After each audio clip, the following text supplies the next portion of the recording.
So I now want to turn to what I think of as an interesting financial approach to investing in all disease, which is using this orphan drug model as a template.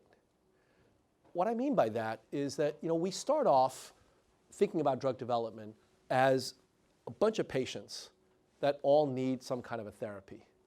But what we've done over the course of the last couple of decades is to now develop a much more sophisticated view and to stratify patient populations. We now know the subpopulation of individuals that will respond to Herceptin, those that have the HER2 gene.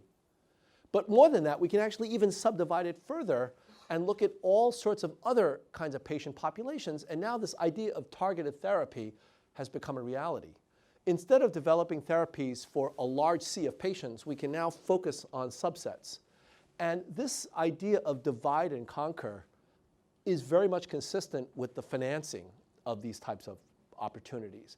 If we can divide and conquer, we can also divide and conquer the risks. And if you can stratify the risks, you can actually greatly reduce the kinds of exposures that investors are facing and draw more money into the space, if it's possible to do this. Clearly, that seems to be the promise and the direction of where things are going. But whether or not we can orphanize all disease is a question that only biomedical experts can answer. And I'm not even sure we would want to. In other words, there is an actual optimal level of divide and conquer, right? If I literally find therapies that are unique to individuals in this room, it would be impossible from a financial perspective to develop that. I could probably develop a $5 million therapy for one person in this room. I could probably figure out people that can do that, but it's not cost effective. The whole point of this industry is that I can develop a therapy and it applies to a lot of people. There's leverage in the ability to do that. So what the orphan drug model tells us is that there's got to be some balance between the two.